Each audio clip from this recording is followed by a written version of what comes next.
টানা 5 মিনিট ঠোঁটে ঠোঁট কামড়ে থাকার পর আয়ান যখন তিথিকে ছাড়ল, তখনই দুজনেরই দম বন্ধ হওয়া দশা। ঝুলে থাকা অবস্থায় শরীরের সবটুকু শক্তি যেন ওই একটা চুম্বনেই শেষ হয়ে গেছে। তিথি দিশেহারা হয়ে আয়ানের নগ্ন কাঁধ ঝাপটে ধরে হাঁপুড়ের মতো বড় বড় শ্বাস নিতে লাগলো।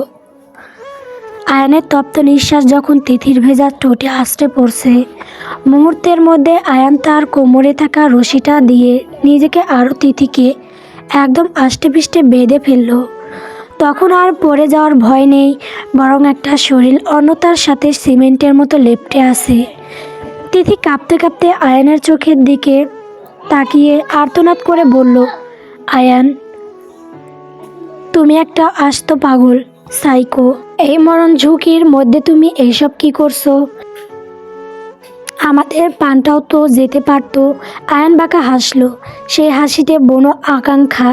ডান হাতে ওপরের রশিটা শক্ত করে ধরে অন্য হাতে তিথির উন্মুক্ত পিঠ নিজের দিকে পিষে ধরল। তারপর আচমকা তিথির ঘাড়ের নরম চামড়ায় বনো এক কামড় বসিয়ে দিয়ে ফিসফিস করে বলল, এটা হবে আমাদের জীবনের বেস্ট আদর। পুরো ইতিহাস সাক্ষী হয়ে থাকবে আয়ান খান তোকে আজ মেঘের মতো উড়ে উড়ে আদর করছে। এমন বাসর পৃথিবীর আর কোনো প্রেমিক কোনোদিন করতে পারেনি। তিথি যন্ত্রণায় আর কামনার তীব্রতায় একটা তীব্র চিৎকার করে উঠল। ভয়ে আর উত্তেজনায় ওর শরীর নীল হয়ে আসছে। সে আয়ানের ঘাড় আরও শক্ত করে জড়িয়ে ধরে আকুতি জানালা, প্লিজ আয়ান ভাইয়া, নিচে নামো, আমার খুব খারাপ লাগছে, সারা শরীর কেমন করছে। আয়ান ওর কানের কাছে ঠোঁট ছুঁয়ে কামড় কণ্ঠে বলল, দাঁড়া, তোর খারাপ লাগা আমি মিটিয়ে দিচ্ছি। বলেই আয়ান নিজের ঠোঁট কামড়ে ধরে তিথিকে দেওয়াল থেকে একটু পিছিয়ে শূন্যে এক জোরালো দোল দিল। তারপর শুরু হলো তার সেই মাতাল করা আদিম আদর। শূন্যে ঝুলে থাকা অবস্থায় আয়ানের হাতের ছোঁয়া আর ঠোঁটের ঘর্ষণে তিথি সুখের এক অতল সাগরে হারিয়ে যেতে লাগলো। তার মনে হচ্ছে জান পাখিটা বুঝি শরীর ছেড়ে এখনই উড়ে যাবে। সে আয়ানের ঘাড়ের ভাঁজে মুখ গুজে দিয়ে পাগলের মতো গঙ্গাতে লাগলো। দস্তাদস্তি আর এই উতাল দুলনির চটে তিথির শাড়ির বাঁধন আগলা হয়ে একসময় সাপের মতো নিচে বাগানের মাটিতে পড়ে গেল। অন্ধকার রাতে শূন্যে ঝুলে থাকা দুই নগ্নপ্রায় শরীর যেন সার্কাস খেলার মতো দুলছে আর একে অপরের ভেতরে মিশে যেতে চাইছে। বেশ কিছুক্ষণ পর আয়ান প্রচণ্ড হাঁপিয়ে উঠল। রশি ধরে রাখার শেষ শক্তিটুকুও যেন নিংড়ে বের হয়ে গেছে। সে বড় বড় শ্বাস নিতে নিতে তিথির ঘাড়ের ওপর মুখ গুজে দিয়ে হতাশার তৃষার্ত গলায় বলে উঠল, দুর্বল, এইভাবে ঝুলে থেকে ঠিকমতো শক্তি খাটাতে পারছি না। এইভাবে তৃপ্তি করে বাসর করা যায় না। চল নিচে নামি, নিচে নেমে তোকে বুঝিয়ে দেব আসল বাসল কাকে বলে। আয়ান অতি সন্তর্পণে নিজের কোমর থেকে রশির বাঁধন আগলা করলো। তারপর তিথিকে এক হাতে শক্ত করে ঝাপটে ধরে অন্য হাতে রশি বেয়ে ধীরে ধীরে নিচে নেমে এলো। ঘাসের উপর পা রাখতে দুজনের বুকের ধরফারানি যেন দ্বিগুণ বেড়ে গেল। খোলা আকাশের নিচে তারা দুজনেই হাঁপাতে হাঁপাতে বড় বড় শ্বাস নিচ্ছে। তিথি দেখলো তার শাড়িটা পাশে পড়ে আছে। সে লজ্জা ঢাকতে যেই না ওটা তুলতে যাবে, অমনি আয়ান সিলের মতো সো মেরে তাকে পাজা করে কোলে তুলে নিল। তিথি বুঝতে পারছে আজ তার আর নিস্তার নেই। এই নির্জন রাতে চিৎকার দিলে বাড়ির সবাই চোর ভেবেই ছুটে আসবে, আর তখন এই অবস্থায় ধরা পড়লে লজ্জার কোনো শেষ থাকবে না। সেই অপমানের ভয়ে তিথি নিজের ঠোঁট কামড়ে সবটুকু আর্তনাদ গিলে ফেলল। আয়ান তিথিকে নিয়ে সুইমিং পুলের পাশে দুলতে থাকা বড় দোলনার কাছে এলো। সেখানে বসে তিথিকে নিজের কোলের ওপর এমনভাবে বসিয়ে নিল যে দুজনের শরীরের কোনো ব্যবধান রইল না। আয়ান তিথির ঘামাচল কপালে নিজের তপ্ত কপাল ঠেকিয়ে গাঢ় স্বরে বলল, তিথি, আমার আদরটা শুধু চোখ বন্ধ করে অনুভব কর। আজ তোকে আমি সুখের এমন এক জোয়ারে ভাসাবো যা তুই স্বপ্নেও ভাবিসনি। হয়তো একটু ব্যথা লাগবে, কিন্তু কথা দিচ্ছি সেই ব্যথাটা তোর কাছে পৃথিবীর সবচেয়ে মিষ্টি আর কাঙ্ক্ষিত ব্যথা মনে হবে। বলেই আয়ান তিথির কোমর ধরে এক ঝটকায় তাকে নিজের শরীরের সাথে পিষে ফেলল। মুহূর্তের মধ্যে তিথির চোখ উল্টে এলো। ভেতর থেকে এক দীর্ঘশ্বাস বেরিয়ে এলো, যা সে ঠোঁট কামড়ে আটকে দিল। আয়ান তিথিকে নিয়ে কামনার সেই অতল সমুদ্রে ডুব দিল। তাদের শরীরের আদিম উন্মাদনায় দোলনাটা চমচম শব্দ করে দুলতে লাগলো, যেন এটাও তাদের এই মাতাল করা বাসর উপভোগ করছে। তিথি আয়নের ঘাড়ের শক্ত রগগুলো আগড়ে ধরে চোখ বুজে পড়ে রইল। তার মনে হচ্ছে সে এক অদ্ভুত মায়াবী সাগরে তলিয়ে যাচ্ছে। তার সারা শরীর থরথর করে কাঁপছে, আর প্রতিটি রোমকূপে অনুভব হচ্ছে এক তীব্র শিহরণ। এমন সুখ সে জীবনে কোনোদিনও কল্পনাও করেনি। আয়ানের প্রতিটি ছোঁয়ায় তিথি বুঝতে পারছে তার শরীর আজ কেবল সুখে পরিণত হচ্ছে। সে নিজেকে পুরোপুরি সঁপে দিয়ে আয়ানের ভালোবাসার আগুনে পুড়ে ছাই হতে চাইল। আয়ান বেশ কিছুক্ষণ উতাল উন্মাদনায় মেতে থাকার পর আবারও হাঁপিয়ে উঠল। সে তিথিকে বুকের সাথে শক্ত করে জড়িয়ে ধরে বড় বড় শ্বাস নিতে লাগলো। শ্বাস নেওয়ার মাঝে তিথি ক্লান্ত গলায় কিছু বলতে চাইল, কিন্তু আয়ান তাকে সেই সুযোগই দিল না। সে চট করে তিথির ঠোঁট দুটো নিজের ঠোঁটের গাঢ় বন্দিতে আটকে দিল। তারপর তিথিকে একদম ছোট্ট বাচ্চাদের মতো কোলে তুলে নিয়ে ধীর পায়ে হেঁটে বাগানের ঘন আম গাছটার নিচে চলে এলো। জায়গাটা ঘুটঘুটে অন্ধকার, কেবল সামনের দিক থেকে আবছা আলো এসে পড়ায় এক রহস্যময় পরিবেশ তৈরি হয়েছে। আয়ান তিথিকে পরম যত্নে গাছের গোড়ার নরম মাটির উপর শুইয়ে দিল। নিজের শরীরে পুরো উত্তাপ তিথির ওপর ছেড়ে দিয়ে সে তিথির ঠোঁটচোরা মুক্তি দিল। আয়ান তখনও হাঁপাচ্ছে, তার কপাল থেকে ঘাম ঝরে তিথির গলায় গিয়ে পড়ছে। আয়ান তার ঘাম ভেজা ঠোঁট দিয়ে তিথির কপালে এক উষ্ণ চুমু খেলো। তিথিও ক্লান্তি ভেঙে পড়ছে। সে অতি কষ্টে হাঁপাতে হাঁপাতে জিজ্ঞেস করলো, তুমি এখানে কেন নিয়ে আসলে? আয়ান তিথির চোখের দিকে তাকিয়ে এক রহস্যময় আর তৃষার্ত হাসি দিল। তারপর তিথির কানের কাছে মুখ নিয়ে তপ্ত নিঃশ্বাস ফিসফিস করে বলল, শেষ হয়নি তো? মাত্র তো 2টা গেম গেল, আরও 2টা বাকি আছে। এখানে একটা হবে, আর একদম লাস্ট গেমটা হবে ওই সুইমিং পুলের শীতল পানিতে। তিথি শিউরে উঠে আবারও প্রতিবাদ করতে চাইল, কিন্তু তার আগে আয়ান বুনো আক্রোশে তিথির ওপর ঝাঁপিয়ে পড়ল।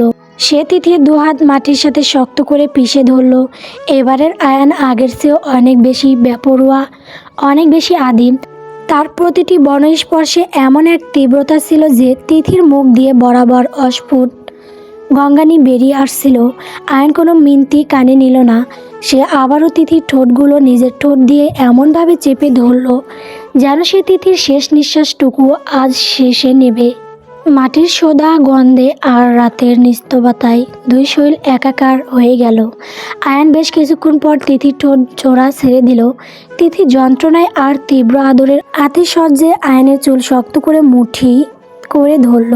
তার সারা শরীর থরথর করে কাঁপছে। তিথি ভাঙা গলায় আর্তনাদ করে বলল, আয়ান ভাইয়া, পারছি না আমি, প্লিজ দয়া করো। আমার ভেতরটা মনে হচ্ছে ভেঙে চুরমারা হয়ে যাচ্ছে। আয়ান তখন একদম নিয়ন্ত্রণহীন কামনার এক চরম শিখরে পৌঁছে গেছে সে। তিথির কাতর মিনতি যেন আয়ানের কানে পৌঁছালো না। তিথি ব্যথায় আর সুখে বারবার জোরে জোরে গঙ্গাচ্ছে। সেই শব্দ রাতের নিস্তবতা চিরে দিচ্ছিল। পরিস্থিতি বেগতি দেখে আয়ান নিজেকে কিছুটা সামলে নিয়ে তিথির কানের খুব কাছে মুখ নিয়ে এলো। আয়ান তপ্ত নিঃশ্বাস ফিসফিস করে বলল, আমার পেতনি কলিজার বউটা, প্লিজ এভাবে চিৎকার মারিস না। বুঝিসই তো আমরা এখন ঘরের বাইরে আছি, কেউ শুনে ফেললে বিপদ হবে। আমি আসলে আমার শক্তির ওপর নিয়ন্ত্রণ রাখতে পারছি না। তুই আমার ভেতরে আগুন জ্বালিয়ে দিয়েছিস। প্লিজ আমার রাক্ষসী বউটা আর কিছুক্ষণ সহ্য কর। আয়ানের কণ্ঠস্বরে এক অদ্ভুত নেশা আর আকতি ঝরে পড়ছে। সে তিথির ঘাড়ের কাছে নিজের মুখ ঘষতে লাগলো, যাতে তিথি গঙ্গানিগুলো বাইরের বাতাসে না ছড়িয়ে আয়ানের বুকে আটকে থাকে। মাটির ওপর শুয়ে থাকা তিথি দেখল আকাশের চাঁদটা যেন আজ তাদের এই বেপরোয়া বাসর দেখে লজ্জায় মেঘের আড়ালে মুখ লুকাচ্ছে। তিথির চোখ থেকে নোনা অশ্রু গড়িয়ে গাল বেয়ে ঘাসের ওপর পড়তে লাগলো। সে ব্যথায় নীল হয়ে যাচ্ছে। বেশ কিছুক্ষণ সেই উন্মাদনা চলার পর আয়ান বুঝতে পারল তার ভেতরের তীব্রতা এবার চরম সীমায় পৌঁছেছে। শেষ মুহূর্তের সেই টান টান উত্তেজনায় আয়ান আর দেরি করল না।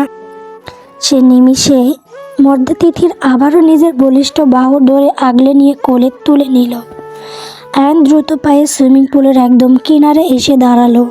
তিথি কিছু বুঝে ওঠার আগেই আয়ান তাকে নিয়ে এক বিশাল লাফ দিয়ে কনকনে শীত পানির গভীরে নেমে পড়ল। পানি সেই ঝাপটায় তিথির শরীরের সবটুকু ক্লান্তি যেন এক মুহূর্তের জন্য থমকে গেল। কিন্তু আয়ান তাকে এক মুহূর্তেও শান্ত হতে দিল না। পানির নিচে সেই শীতল স্পর্শের মাঝে তাদের শরীরের তপ্ত মিলন আবার নতুন গতি পেল। নীলসে জলের ঢেউগুলো তাদের শরীরকে ঘিরে আসছে পড়ছিল। আয়ান তিথিকে পানির সাথে আর নিজের শরীরের সাথে এমনভাবে লেপ্টে নিল যে তাদের অস্তিত্ব এক হয়ে গেল। অবশেষে সেই শীতল পানি গভীরে তাদের দীর্ঘ ও বেপরোয়া বাসরাতের সেই অভাবনীয় মিলন শেষবারের মতো পূর্ণতা পেল। চারপাশে একদম নিস্তব্ধ হয়ে এলো, কেবল সুইমিং পুলের পানির মৃদু কলকল শব্দ আর তাদের দুজনের ক্লান্ত দীর্ঘশ্বাস রাতের বাতাসে প্রতিধ্বনিত হতে লাগলো। সমাপ্তি হলো এক পাগলামি ভরা জেদ আর ভালোবাসার চরম এক রাতের। আয়ান পানি থেকে তিথিকে কোলে তুলে নিয়ে ডাঙ্গায় উঠল। তিথি আয়ানের বুকের মুখ গুজে দিয়ে থরথর করে কাঁপছে। তাদের দুজনের শরীর ভিজে একাকার হয়ে গেছে। আয়ানের ভেজা চুলের পানি টপ টপ করে তিথির মুখে আর গালে পড়ছে, যা তিথির কাঁপুনি আরও বাড়িয়ে দিচ্ছে। আয়ান তিথিকে নিয়ে অতি শান্তপূর্ণে সে বেলকনির সামনে এনে দাঁড় করিয়ে দিল। তিথি দাঁড়াতে গেল, কিন্তু তার পা দুটো যেন ব্যথায় আর ক্লান্তিতে জমে পাথর হয়ে গেছে। শরীরের সবটুকু শক্তি যেন সেই পানির নিচেই শেষ হয়ে গেছে। আয়ান নিচ থেকে পড়ে থাকা শাড়িটা তুলে তিথির গায়ে আলতো করে পেঁচিয়ে দিল। তিথি তখনও শীতে আর আতঙ্কে কাঁপছে। সে আয়ানের দিকে ঝাপসা চোখে তাকিয়ে কাঁপা কাঁপা গলায় বলল, তুমি যে এতটা সাইকো হতে পারো তা আমার মনে ভুলেও জানা ছিল না।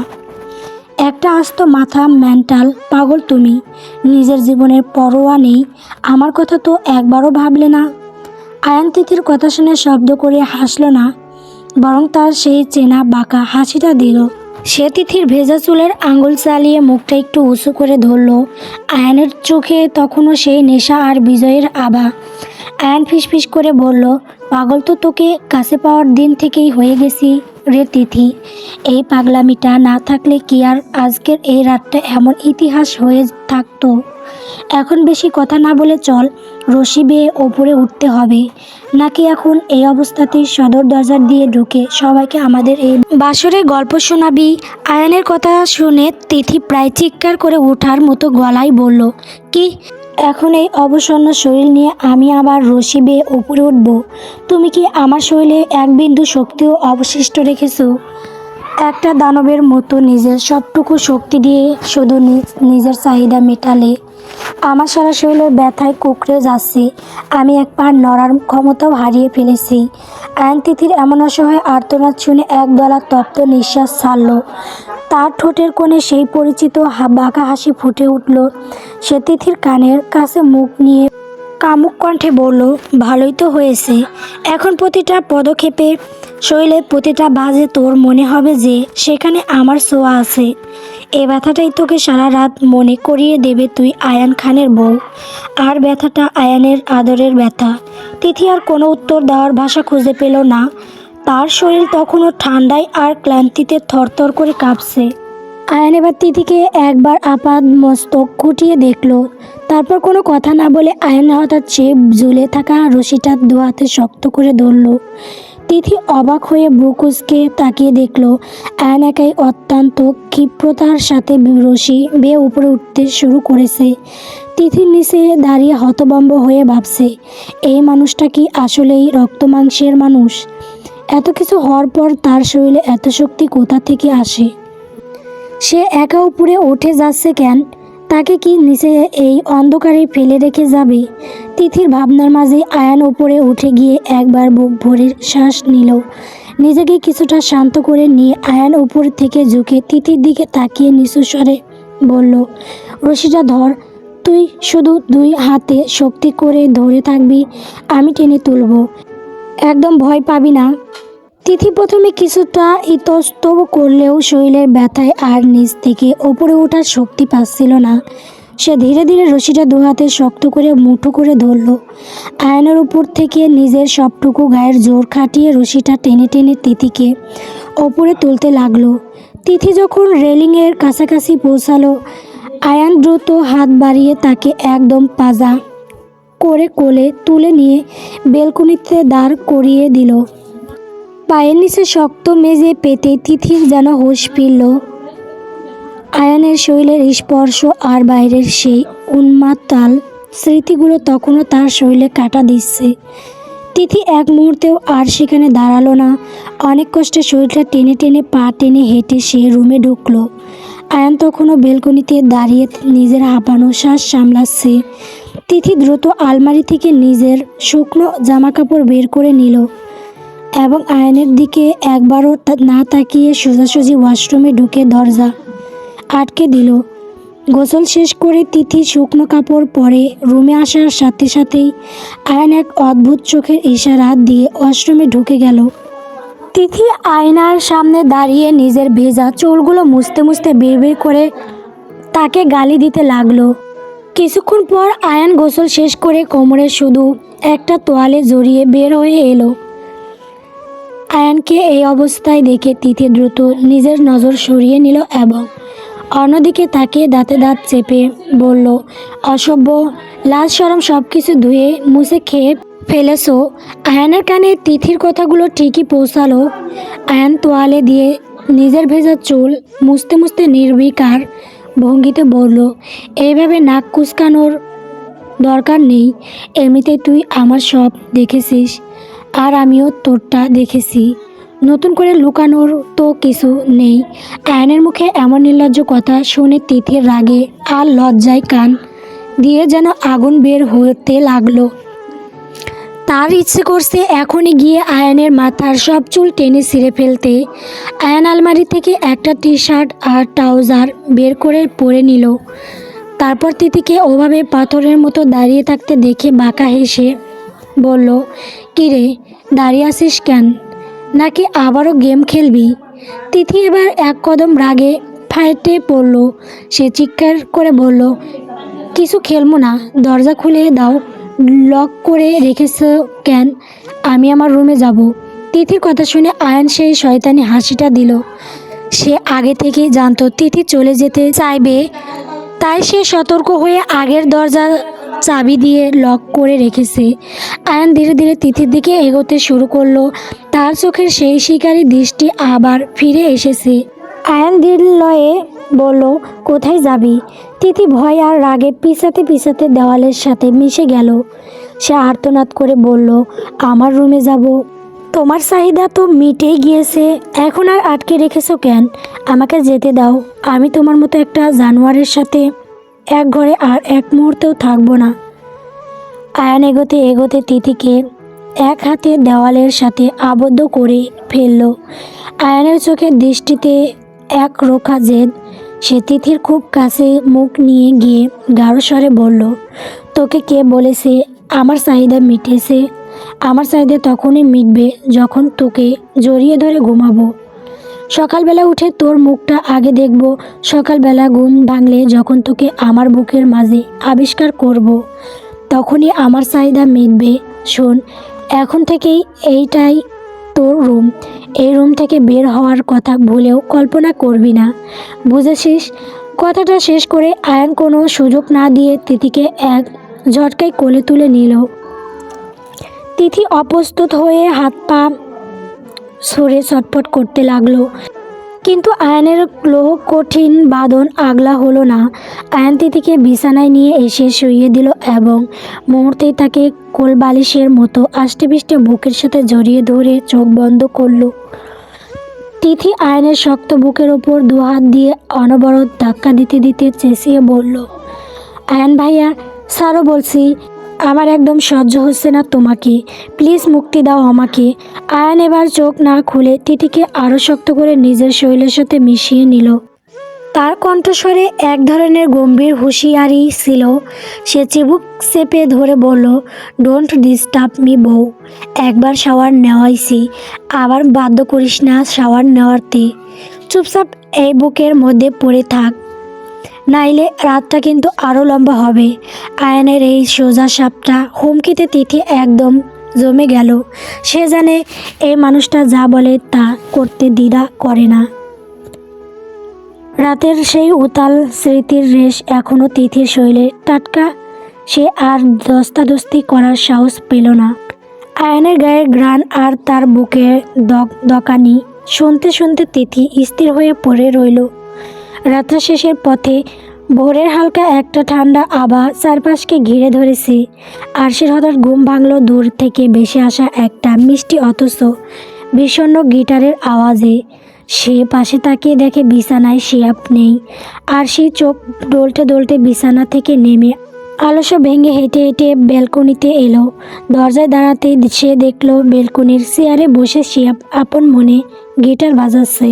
ভোরের আবছা আলোয় শিয়াবের অবয়টা এক রহস্যময় রূপ নিয়েছে।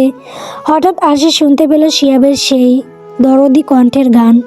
শিয়াব চোখ বন্ধ করে গিটারে আঙুল চালিয়ে গেয়ে উঠল, কেন যে তোর মনের মতো হইতে পারলাম না, কত ভালোবাসি তোরে কইতে পারলাম না। আরশি দরজায় দাঁড়িয়ে মন্ত্রমুগ্ধের মতো তাকিয়ে রইল। শিহাবের গলায় সেই সুর যেন ভোরের বাতাসের সাথে মিশে তার হৃদস্পন্দন বাড়িয়ে দিচ্ছে। শিহাব আবারও গিটারে ঝংকার তুলল। তার কণ্ঠস্বর এবার আরও গভীর আর হাহাকারে ভরা। মনের দুঃখ মনে রইল, মনের দুঃখ মনে রইল, শৈলাম বেদনা। গানের প্রতিটা শব্দ শিহাবের বুক চিরে বেরিয়ে আসছে। সে আবারও ধরল, কেন যে তোর মনের মতো হইতে পারলাম না, কত ভালোবাসি তোরে কইতে পারলাম না। গানটা শেষ করে শিহাবের চোখ থেকে কয়েক ফোঁটা অশ্রু গড়িয়ে পড়ল। কম্পমান সুরটা থমকে গেল। সে তখনও বুঝতে পারেনি আরশি পেছনে দাঁড়িয়ে সবটা দেখেছে আর শুনেছে। শিহাবের কাঁধ দুটো যেন ক্লান্তিতে নুয়ে আসে। আরশি ধীরে ধীরে শিহাবের পাশে এসে দাঁড়ালো। ভোরের স্নিগ্ধ বাতাস তাদের শুয়ে যাচ্ছে, কিন্তু শিহাবের চারপাশে যেন এক বিষণ্ণতার দেওয়াল তৈরি হয়ে আছে। শিহাব যখন নিজের পাশে কারো উপস্থিতি অনুভব করতে পারল, তখন সে চমকে তাকালো। আরশিকে দেখে শিহাবের বুকটা ধক করে উঠল। সে ভাবতেও পারেনি আরশি তার এই দুর্বল মুহূর্তটা দেখে ফেলবে। শিহাব তাড়াতাড়ি হাতের উল্টো পিঠ দিয়ে চোখের জল মুছে ফেলার চেষ্টা করলো। তার কণ্ঠস্বর কাঁপছে, কথাগুলো ঠিকমতো গুছিয়ে বলতে পারছে না সে। শিহাব আমতা আমতা করে বলল, আরশি, তুমি এখানে ঘুমাওনি? শিহাবের অপ্রস্তুত চেহারা দেখে আরশির বুকের ভেতরটা হো করে উঠল। যে মানুষটা সবসময় পাহাড়ের মতো অটল থাকে, সেই মানুষটার চোখে জল আরশিকে এক নিমেষেই অপরাধী করে দিল। আরশি কোনো উত্তর দিল না, শুধু অবলোক দৃষ্টিতে শিহাবের দিকে তাকিয়ে রইল। শিহাব গিটারটা এক পাশে সরিয়ে রেখে চেয়ার থেকে উঠে দাঁড়ালো। সে আরশির চোখের দিকে তাকাতে পারছে না, বারবার নজর সরিয়ে নিচ্ছে। শিহাব আবার বলল, আসলে হঠাৎ ঘুম ভেঙে গেল তো, তাই একটু গিটারটা নিয়ে বসলাম। আরশি এবার সাহস করে শিহাবের চোখের দিকে তাকিয়ে বলতে লাগলো, জানেন, আমি কখনো কাউকে ভালোবাসিনি, কারো প্রতি মন খুলে দেওয়ার সাহস কোনোদিন পাইনি, কাউকে নিয়ে কখনো স্বপ্ন দেখিনি, ভবিষ্যতে কোনো কল্পচিত্র আঁকিনি। আমার হৃদয়ে কারোর জন্য কখনো সকাল ফোটেনি, কারোর জন্য সন্ধ্যা নেমে আসেনি। কিন্তু অদ্ভুতভাবে আরশি এবার বেলকনির রেলিংটা দুই হাতে শক্ত করে ধরে আকাশের দিকে তাকিয়ে দীর্ঘশ্বাস ফেলে বলল, আমার একাত্মের জীবনে আপনি সেই পুরুষ যাকে দেখে প্রথমবার মনে হলো আমি তার সাথে থাকতে চাই। আরশি এবার এক ঝটকায় শিহাবের সামনে এসে দাঁড়ালো। তার কণ্ঠস্বর এবার একদম কাঁদো কাঁদো হয়ে গেছে, চোখের কোণে জল চিকচিক করছে। আরশি আর নিজেকে সামলাতে পারল না। সেও ফুপিয়ে কাঁদতে কাঁদতে বলল, হ্যাঁ শিহাব, আমি আপনার সাথে থাকতে চাই। আমাকে আপনি কখনো ছেড়ে দিয়েন না। যদি কোনো দিন আমায় ভালোবাসতে না পারেন, আমি কখনো আপনাকে দোষ দেব না। আপনার বুকের মাঝে ঘুমাতে না দিলেও আমার কোনো অভিযোগ থাকবে না।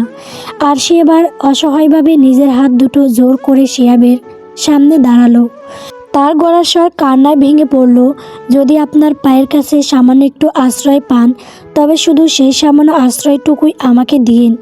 আমি সেই সামান্য আশ্রয়টুকু আঁকড়ে ধরে সারা জীবন কাটিয়ে দেব এক বিন্দু অভিযোগ ছাড়া। এক বন্ধু আফসোস ছাড়া কথাগুলো বলেই আসি শিহাবকে শক্ত করে জড়িয়ে ধরে ফুপিয়ে কাঁদতে লাগলো। শিহাবের বুকের মাঝে মুখ গুজে দিয়ে আরশি তার হৃৎপিণ্ডের দকানি শুনতে পাচ্ছিল। কান্নায় ভেঙে পড়া গলায় আরশি আবার বলতে লাগলো, শিহাব, আমি আপনাকে ভালোবাসি। আমি এই জীবনটা আপনার সাথেই কাটাতে চাই।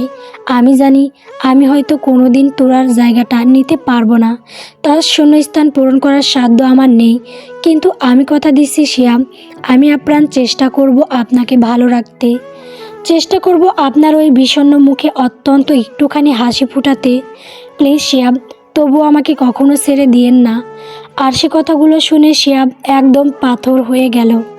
তার মনে হলো পায়ের নিচে মাটিটা যেন দুলছে, মুখ থেকে এক টুকরো শব্দ বের হচ্ছে না। মনে হচ্ছে গলার স্বর কেউ অদৃশ্য কোনো শক্তিতে টেনে ধরে রেখেছে। শিহাবের সারা শরীর অবশ হয়ে আসছে, কেবল বুকের বাম পাশে এক তীব্র স্পন্দন সে অনুভব করতে পারছে। আরশের চোখের পানি শিহাবের টি শার্টের ওপর দিয়ে চুইয়ে তার উষ্ণ চামড়া স্পর্শ করছে। সে নোনা জ্বরের উত্তাপ শিহাবের হৃদয়ের গভীরে গিয়ে আছড়ে পড়ল। শিহাব স্তব্ধ হয়ে সামনে অন্ধকারের দিকে তাকিয়ে রইল। যে আরশিকে সে এতদিন ধরা ছোঁয়ার বাইরের কেউ মনে করত, সেই আরশি আজ তার বুকে মুখ গুজে এভাবে নিংড়ে দেওয়া ভালোবাসার কথা বলছে। শিহাবকে কিছু বলতে না দেখে আরশি এবার ধীরে ধীরে শিহাবকে ছেড়ে দিল। সে নিজেকে কিছুটা গুছিয়ে নিয়ে মাথা নিচু করে ওড়নার খুঁট দিয়ে চোখের পানি মুছল। একটা দীর্ঘ নীরবতা বেলকনিতে ঝুলে রইল। আরশি আশা করেছিল শিহাব হয়তো অন্তত তাকে একটু সান্ত্বনা দেবে, কিন্তু শিহাবের প্রতিক্রিয়া তাকে অবাক করে দিল। শিহাব একটা লম্বা দীর্ঘ শ্বাস নিয়ে আকাশের দিকে তাকিয়ে নিজেকে স্বাভাবিক করার চেষ্টা করলো। তারপর খুব নিরুত্তাপ গলায় বলল, আমার খুব ঘুম আসছে, এখন ঘুমাবো, গুড নাইট। কথাটা বলে শিহাব আরশির উত্তরের অপেক্ষা না করে ঘুমোট মুখে রুমে গিয়ে বিছানায় শুয়ে পড়ল। তার এই নির্লিপ্ততা আরশিকে এক মুহূর্তের জন্য পাথরের মতো স্তব্ধ করে দিল। আরশি বেলকনিতে একা দাঁড়িয়ে রইল। ভোরের ঠান্ডা হাওয়া তার ভেজা গালে এসে লাগছে। আরশি শিহাবের চলে যাওয়ার দিকে তীক্ষ্ণ নজরে তাকিয়ে দাঁতে দাঁত চেপে বিড়বিড় করে বলল, জানি আজ আমার কথার উত্তরগুলো আপনার কাছে নেই, আমাকে এভাবে এড়িয়ে গিয়ে বাঁচতে চাইছেন তো, কিন্তু শিহাব, আরশি এত সহজে ছেড়ে দেওয়ার পাত্রী না। এই কথাগুলোর উত্তর আপনাকে দিতেই হবে, আজ হোক বা কাল। এর জন্য আমাকে যা যা করতে হয় আমি সব করব। আপনার ওই পাথরের মতো মনে আমি ভালোবাসা জাগিয়ে ছাড়ব। সকালবেলার সোনা জরা রোদ জানালার পর্দা ভেদ করে এসে সরাসরি তোরার চোখে মুখে পড়ল। সেই তপ্ত ছোঁয়ায় তোরার কাঁচা ঘুমটা পাতলা হয়ে আসে। সে ধীরে ধীরে চোখের পাতা মেলে চাইল, কিন্তু পরক্ষণে থমকে গেল। নিজেকে আবিষ্কার করলো রৌদ্রের বলিষ্ঠ দুই বাহুর পাদনে। রৌদ্র তাকে আষ্টে পৃষ্ঠে জড়িয়ে ধরে গভীর ঘুমে আচ্ছন্ন। মুহূর্তে গত রাতের সব স্মৃতি তোরার মনের আয়নায় ভেসে উঠল। লজ্জায় লাল হয়ে গেল তার ফর্সা গাল দুটো। সে তাড়াতাড়ি নিজেকে ছাড়িয়ে নিয়ে কম্বলের নিচে গুটিসুটি মেরে লুকিয়ে পড়ল। তোরার এই হুটোপুটি আর কাছুমাছু ভাব দেখে রৌদ্রের ঘুমটা ভেঙে গেল। সে এক চোখ খুলে তোরাকে কম্বলের নিচে অমন করতে দেখে ঠোঁটের কোণে দুষ্ট হাসি জোরালো। রৌদ্র গলাটা একটু নামিয়ে কানের কাছে মুখ নিয়ে বলল, কিরে বউ, রাতে কি মন ভরেনি? আবারও আদর করতে হবে নাকি? সমস্যা নেই, তুই চাইলে আমি এখনই রাজি। রৌদ্রের কথা শুনে তোরা যেন আকাশ থেকে পড়ল। সে কম্বলের ভেতর থেকেই রৌদ্রকে এক ধাক্কা দিয়ে ঝাঁঝালো গলায় বলে উঠল, আপনি একটা অসভ্য নির্লজ্জ পুরুষ। সারা রাত জ্বালিয়ে শরীরটা ব্যথা করে দিয়েছেন, আর এখন বলছেন আমি নাকি আদরের জন্য এমন করছি। দূরে যান বলছি, এখন থেকে আমার ধারের কাছেও আসবেন না। রৌদ্র এবার পুরোপুরি উঠে বসে তোরার ওপর ঝুঁকে এলো। তার চোখে মুখে সেই দুষ্টুমির আভা। সে আলতো করে কম্বলটা টেনে সরিয়ে দিয়ে বলল, শোন তোরা, জোর করে দূরে সরিয়ে দিলেই কি আর থাকা যায়? আর ব্যথার কথা বলছিস, ওটা তো আমার ভালোবাসার প্রমাণ। আর এই ব্যথাটা আবার একটু দেই। কথাটা শেষ হতেই না হতেই রৌদ্র তোরার গোলাপি ঠোঁট দুটি নিজের দখলে নিয়ে নিল। আতর্কিত এই আক্রমণে তোরা প্রথমে থতমত খেয়ে গেল, পরক্ষণে শুরু করলো বাধা দেওয়া। সে রৌদ্রের চওড়া পিঠে সমান তালে কিল ঘুষি মারতে লাগলো, কিন্তু রৌদ্র যেন আজ পাথরের পাহাড় এক চুলও নড়ল না। বরং সে আরও গভীরভাবে তুরার ভালোবাসা মেতে উঠল। তুরা একসময় হাঁপিয়ে গিয়ে ক্লান্ত হয়ে হাল ছেড়ে দিল। রৌদ্রের মাতাল করা আদরের জোয়ারে সে নিজেও নিজেকে সঁপে দিল এক গভীর অনুভূতির সাগরে। বেশ কিছুক্ষণ পর শাওয়ার শেষ করে তোয়ালে জড়িয়ে পা খুঁড়িয়ে খুঁড়িয়ে রুমে ঢুকলো তুরা। ব্যথায় তার কপালে হালকা বাজ।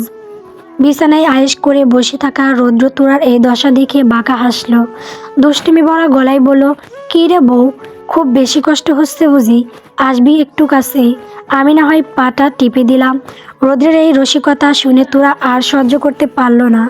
হাতের কাছে থাকা ভিজা তোয়ালেটা সজোরে রৌদ্রের দিকে ছুঁড়ে মেরে রেগে আগুন হয়ে বলল, নির্লজ্জ পুরুষ কোথাকার, এদিকে কষ্ট দিয়ে শরীরটা শেষ করে দিচ্ছেন, আবার এখন ঢং করে বলছেন টিপে দেবেন। একদম মুখ সামলে কথা বলবেন। রৌদ্র হাসি মুখে তোয়ালেটা ধরে নিয়ে নিজের গাড়ি জড়িয়ে নিল। তারপর ধীর পায়ে তুরার একদম কাছে গিয়ে দাঁড়ালো। তার চোখে এক অদ্ভুত নেশা। সে তুরার কানে কাছে ফিসফিস করে বলল, শোন তুরা, এমন মিষ্টি কষ্ট আমি তোকে সারা জীবন দিতে চাই। আর নির্লজ্জ বললি না, আমার ভালোবাসাটাই এমন নির্লজ্জ ভালোবাসা। সেখানে শরম লজ্জা তো দূরের কথা, লজ্জা নিজেই আমাকে দেখলে সালাম ঠুকে পালিয়ে যাবে।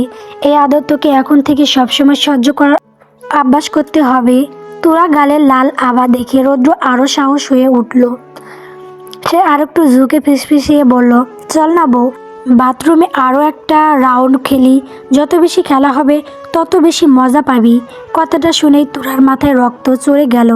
রাগে ফুঁসতে ফুঁসতে সে আয়নার সামনে থেকে রৌদ্রের প্যান্টের বেলটা খপ করে তুলে নিল। বেলটা উঁচিয়ে যেই না রৌদ্রের দিকে তেড়ে এলো, অমনি রৌদ্র এক লাফে দরজার দিকে ছুট দিল।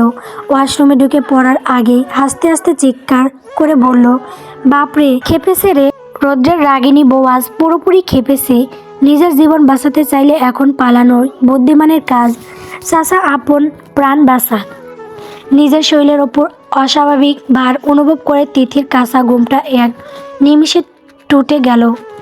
চোখ খুলে সে যা দেখলো তাতে তার হৃদস্পন্দন বন্ধ হওয়ার জোগাড়।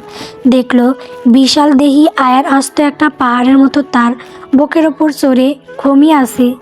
তিথির দম যেন আটকে আসছে, নিঃশ্বাস নিতেও কষ্ট হচ্ছে। সে সর্বশক্তি দিয়ে আয়ানকে ধাক্কা দিতে দিতে চিৎকার করে উঠল, এই আয়নের বাচ্চা, মশের একটা বস্তা, নামো বলছি আমার উপর থেকে, তাড়াতাড়ি নামো। আয়ান ঘুমের ঘরে কখন যে তিথির ওপর রাজত্ব কেড়ে বসেছে সে নিজেও জানে না। তিথির ধাক্কা ধাক্কিতে সে নামার তো দূরের কথা, উল্টো শরীরের পুরো ভরটা ছেড়ে দিয়ে আরও আয়েশ করে শুলো। তারপর ঘুম জড়ানো গলায় বিড়বিড় করে বলল, ডিস্টার্ব করিস না তো তিথি, ঘুমাতে দে।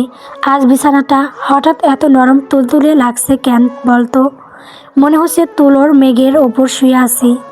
আয়ানের কথা শুনে তিথির পিঠটি জ্বলে গেল। সে দাঁতে দাঁত চেপে কোনো মতে ফিসফিস করে বলল, তুমি কোনো তুলোর মেঘ নও, আজ তো একটা মানুষের ওপর শুয়ে আছো। তুমি কি সরবে নাকি লাথি মেরে খাট থেকে ফেলে দেব? তিথির এই রণমূর্তি দেখে আয়ান এবার একটু নড়ে চড়ে বসলো। মাথা তুলে আলসামি ভরা চোখে তাকিয়ে দেখলো সে সত্যি তিথির বুকের ওপর বুক ঠেকিয়ে শুয়ে আছে, আর তিথি ঠিক তার নিচের রাগে ফুটছে। আয়ান মোটেও অপ্রস্তুত হলো না, বরং তিথির লাল হয়ে যাওয়া রাগী মুখটার দিকে তাকিয়ে তাচ্ছিল্যের হাসি হেসে বলল, আরে বাহ, সকাল সকাল আমার রুমে দেখি বিন্দু মরিচ ফুটল, এত ঝাল কোত্থেকে এলো রে? তিথি তখন রাগে হিতাহিত জ্ঞান হারিয়ে ফেলেছে। আয়ানের দানবীর শরীরের নিচে পিষ্টে হতে হতে সে আবারও ধাক্কা দিয়ে বলল, আয়ান ভাইয়া নামও বলছি, তোমার এই পাহাড়ের মতো শরীরটা নিয়ে আমার এইটুকু ছোট্ট শরীরটাকে একদম পিষে ফেলছো, একদম জান বেরিয়ে যাচ্ছে আমার। তিথির কথা শুনে আয়ান তো সরার নামই নিল না, বরং তার শরীরের ওপর আরও দ্বিগুণ ভর ছেড়ে দিয়ে আলতো করে হাসলো। সেই হাসিতে যেন খুনের নেশা মিশে আছে। সে তিথির কানের খুব কাছে মুখ নিয়ে দুষ্টুমি ভরা গলায় বলল, না রে তিথি, একদমই উঠবো না। আমার এই নতুন বিছানাটা বড্ড বেশি আরামদায়ক। আগের খটখটে বিছানার সাথে আমার চিরতরের ব্রেকআপ। এখন থেকে এই নরম বিছানার সাথে আমার নতুন রিলেশন। রাতে তোকে মন ভরে আদর করার পর যখন ক্লান্ত হয়ে পড়ব, তখন তো আমার এমন একটা তুলতুলে গদি চাই। তাই ঠিক করেছি আজ থেকে এটাই আমার পার্মানেন্ট বিছানা। আয়নের মুখে এমন নির্লজ্জ আর বেহায়া আবদার শুনে তিথির দরজের বাদ এক নিমেষে ভেঙে চুরমার হয়ে গেল। রাগে তার শরীর আগুনের গোলার মতো জ্বলতে শুরু করলো। সে বিছানায় শুয়ে থেকেই দুহাত দিয়ে নিজের কান চেপে ধরে গগন বিদারী চিৎকার দিয়ে উঠল, আয়ানের বাচ্চা, তুই এখনই চুপ করবি, না হলে কসম করে বলছি আজ তোর মাথা ফাটিয়ে আমি গিলু বের করে নেব। তিথির সেই রাক্ষসী চিৎকারে আয়ানের কানের পর্দা বুঝি ছিঁড়ে যেত। সে এক ঝটকায় তিথির ওপর থেকে নেমে সিটকে দূরে গিয়ে দাঁড়ালো। নিজের কান দুটো চেপে ধরে সেও সমান তালে পাল্টা চিৎকার করে উঠল, আরে শালি, আস্তে চিল্লাইতে পারিস না? কানের পর্দা ফাটানোর কোনো কন্ট্রাক্ট নিয়েছিস নাকি রে? প্রতিদিন সকাল সকাল এমন রাক্ষসীর মতো গর্জন কেন পারিস? তুই তো আসলে একটা শালি কুত্তির বাচ্চা, ডাইনির বাচ্চা, রাক্ষসীর বাচ্চা, কুর্নিক বুড়ির বাচ্চা, পেতনির বাচ্চা আর শাকচুন্নির বাচ্চা। তিথি বিছানার ওপর দপ করে উঠে বসলো। রাগে তার বুকটা হাঁপুড়ের মতো ওঠানামা করছে, চোখ দুটো দিয়ে যেন ঠিকরে আগুন বেরোচ্ছে। আয়ানের গালি শুনে সেও ছেড়ে দেওয়ার পাত্রী নয়। সে চোখ পাকিয়ে হাত নেড়ে পাল্টা টপ ডাকতে শুরু করলো, কি আমি ওইসবের বাচ্চা?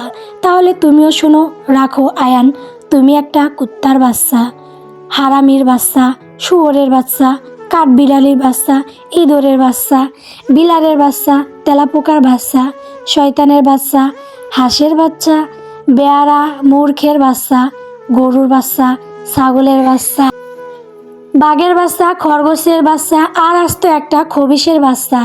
তিথি একদমই এগুলো গাড়ি দিয়েও যেন শান্তি হতে পারছিল না। সে মুখিয়েছিল আরও কিছু বলার জন্য, কিন্তু তার আগে আয়ান এক লাফে বিছানায় হাত দিয়ে তিথির একদম গায়ের ওপর ঝুঁকে পড়ল। তার চোখে সেই দুষ্টু চাহনি দেখে তিথি কিছুটা থতমত খেয়ে গেল। আয়ান বাঁকা হেসে ফিসফিস করে বলল, আরে থাম থাম, একটু দম নে বউ, এইভাবে এক নিঃশ্বাসে চেঁচালে তো শরীরে সব ক্যালসিয়াম শেষ হয়ে যাবে। তখন রাতে আমার আদর যখন সহ্য করতে পারবি না, ক্যালসিয়ামের অভাবে যখন হাত পা ছেড়ে দিবি, তখন তো শুধু কান্নাই করবি। আর তোর ওই কাতর তৃপ্তি দেখে আমি যদি নিজের শক্তির ওপর নিয়ন্ত্রণ হারিয়ে ফেলি, তখন সামলাবে কে শুনি? আয়নের মুখের এমন নির্লজ্জ আর রসালো কথা শুনে তিথির মাথার রগ যেন এইবার ছিঁড়ে যাওয়ার জোগাড় হলো। সে রাগে দিশেহারা হয়ে পাশে থাকা বালিশটা খপ করে তুলে নিয়ে সর্বশক্তি দিয়ে আয়ানের দিকে ছুঁড়ে মারল। কিন্তু আয়ান যেন আগে থেকেই প্রস্তুত ছিল। সে দারুণ ক্ষিপ্রতায় বালিশটা ক্যাচ ধরে ফেলল। এরপর বালিশটা আবার তিথির দিকে আলতো করে ছুঁয়ে দিল। তার দিকে তাকিয়ে একটা রসালো ফ্লাইং কিস ছুঁড়ে দিল। তারপর টেবিল থেকে তোয়ালেটা ঘাড়ে ঝুলিয়ে নিয়ে দুলতে দুলতে আর গলা ছেড়ে গান গাইতে গাইতে ওয়াশরুমের দিকে হাঁটা দিল। আউশ কইরা বাপি আমার করাইছিল বিয়া, বউ আনতে গিয়াছিলাম 100 গাড়ি নিয়া। এখন দিনে রাতে দেখায় শুধু আসল চেহারা, বউ তো নয় যেন সিসি ক্যামেরা। আয়নের গানের কলি শুনে তিথির বিছানায় বসে রাগে দাঁত কিরমির করতে লাগলো। এই লোকটার নির্লজ্জতার কোনো শেষ নেই। ঠান্ডা পানির কয়েকটা কোনা মুখে পড়তেই শিহাবের গভীর ঘুমটা পাতলা হয়ে এলো। সে ধীরে ধীরে চোখের পাতা মেলতেই দেখল তার সামনে যেন এক স্বর্গীয় পরী দাঁড়িয়ে। জানালার ফাঁক দিয়ে আসা সকলের এক সিলতে রোদ এসে পড়েছে আরশির গায়ে। সে ভেজা চুলগুলো তোয়ালে দিয়ে ঝাড়ছে, আর সেই চুলের ছিটাফোঁটা পানি এসে লাগছে শিহাবের মুখে। আরশিকে এত কাক ভরে গোসল করতে দেখে শিহাব বেশ অবাক হলো। বিছানায় উঠে বসে গড়গড়িয়ে গলায় জিজ্ঞেস করলো, এত সকালে গোসল করলে কেন? আরশি আয়নায় প্রতিবিম্বে শিহাবের দিকে তাকিয়ে এক সিলতে মিষ্টি হাসি উপহার দিয়ে বলল, উঠেছেন? আসলে শরীরটা কেমন জানি ম্যাচ ম্যাচ করছিল, তাই ভাবলাম গোসলটাই সেরে নিই। শিহাব আর কথা বাড়ালো না। বিছানা ছেড়ে ওয়াশরুমের দিকে পা বাড়ালেও তার অবাধ্য চোখ দুটো আর চোখে একবার আরশিকে দেখে নিল। ভেজা চুলের পানি চুইয়ে আরশির কাঁধ আর পিঠের ওপর দিয়ে গড়িয়ে পড়ছে। দৃশ্যটা যেন এক জীবন্ত জল রঙের ছবি। শিহাব অজান্তেই কয়েক সেকেন্ড পলকহীনভাবে তাকিয়ে রইল। আরশি হঠাৎ শিহাবের এই অপলক চাহনি খেয়াল করতেই সশব্দে একটু গলা খাকিরি দিল। শিহাবের ঘর মুহূর্তেই কেটে গেল। সে অপ্রস্তুত হয়ে তড়িঘড়ি করে এক প্রকার দৌড়ে ওয়াশরুমে ঢুকে পড়ল। পিছন থেকে আরশি খিলখিল হাসির শব্দ তার কানে আছড়ে পড়ল। ফ্রেশ হয়ে ওয়াশরুম থেকে বেরিয়ে শিহাব যেই না আয়নার সামনে দাঁড়াতে যাবে, অমনি তার নজর পড়ল বিছানার দিকে। আরশি গভীর মনোযোগ দিয়ে বিছানা গুছাচ্ছে। নিচু হয়ে চাদর টানতে গিয়ে তার গলার ওড়নাটা একপাশে ঝুলে পড়েছে আর জামার কিছুটা নিচু অংশ দিয়ে তার দুধ সাদা বুকের বাস উকি দিচ্ছে। শিহাব যেন নিজের চোখ দুটোকে শাসন করতে পারছে না। কয়েকবার জোরে জোরে ঢোক গিলে দৃষ্টি অন্যদিকে সরিয়ে নেওয়ার চেষ্টা করলো। আয়নার সামনে দাঁড়িয়ে নিজের শার্টের বোতাম লাগাতে লাগাতে সে রাগে আর বিরক্তিতে বিড়বিড় করে বলতে লাগলো, মেয়েটার সমস্যা কি? কখনো ভেজা চুল দেখিয়ে মানুষের মনোযোগ টেনে নিচ্ছে, আবার কখনো এভাবে জাস্ট বিরক্তকর। ও কি ইচ্ছে করেই এমন অসভ্যতা করছে? শিহাব আয়নার সামনে দাঁড়িয়ে নিজেকে কিছুটা সামলে নিল, তারপর গলার স্বর যতটা সম্ভব স্বাভাবিক রেখে কিন্তু কিছুটা বিরক্তি মিশিয়ে আরশির উদ্দেশ্যে বলেছিলাম কি আরশি, তোমার নিজের দিক একটু খেয়াল রেখো, কাজ করা উচিত। এই অবস্থায় চোখের সামনে কাজ করাটা আমার কাছে জাস্ট বিরক্তিকর লাগে। শিহাবের কথা শুনে আরশির হাতের কাজ হঠাৎ থেমে গেল। সে কয়েক মুহূর্ত কিং কর্তব্য বিমোর হয়ে শিহাবের চওড়া পিঠের দিকে তাকিয়ে রইল। কথার মানেটা ঠিক বুঝতে না পেরে যখন নিজের দিকে তাকালো, তখন লজ্জায় তার মাথা কাটা যাওয়ার জোগাড়। ওড়নাটা একপাশে ঝুলে পড়েই আছে আর জামার গলাটাও অনেকটা নেমে গেছে। তড়িঘড়ি করে ওড়নাটা টেনে গলার কাছে শক্ত করে জড়িয়ে নিয়ে আরশি আমতা আমতা করে বলল, আসলে খেয়াল ছিল না, একদম বুঝতে পারিনি। সে আবার কোনো পাল্টা জবাব দিল না। ঘুমট এক নিস্তব্ধতার মাঝে সে দ্রুত তৈরি হয়ে নিল। নিচের ডাইনিং রুমে একে একে সবাই এসে জড়ো হতে শুরু করেছে। তুরা, রৌদ্র, তিথি, আয়ান সবাই নেমে এলো। তুরা যখন ধীর পায়ে খাবার টেবিলের দিকে এগিয়ে আসছিল, আরফা চট করে তার পাশে গিয়ে কানে কানে ফিস ফিস করে বলল, বলছে কি তুরা, রৌদ্র ভাই কি কাল রাতে তোকে একটু বেশি আদর দিয়ে ফেলেছে নাকি? আর সেই আদরের চিহ্ন কি আমাদেরও দেখাতে চলে এসেছিস? ওরে সেরি, আমি এখানে সিঙ্গেল মানুষ, আমার অন্তরে আর জ্বালা দিস না। তোর কাঁধের কাছে জামাটা একটু সরে গেছে, পরিষ্কার কামড়ের দাগ দেখা যাচ্ছে। আরফার কথা শুনে তোরার যেন মাথায় আকাশ ভেঙে পড়ল। সে বড় বড় চোখ করে চট করে নিজের কাঁধের দিকে তাকিয়ে দেখলো সত্যিই তো রৌদ্রের দেওয়া ভালোবাসা গভীর চিহ্ন তার জামার পাশে দিয়ে উকি দিচ্ছে। লজ্জায় তুরার মুখটা টকটকে লাল আপেলের মতো হয়ে গেল। সে দ্রুত হাত দিয়ে জামা টেনে ওড়না দিয়ে ভালোভাবে ঢেকে নিল। আরফার দিক থেকে মুখ ফিরিয়ে নিল।